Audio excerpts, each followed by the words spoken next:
am not the missed call from my boss. I am not my dozens of unread emails. I am not my to-do list. I am not the likes on my Facebook profile. And I'm not the fast food on my lunch break.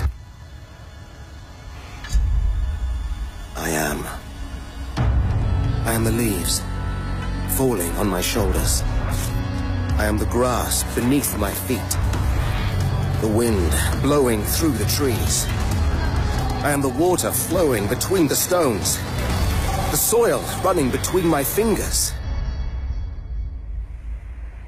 I am the choices I make.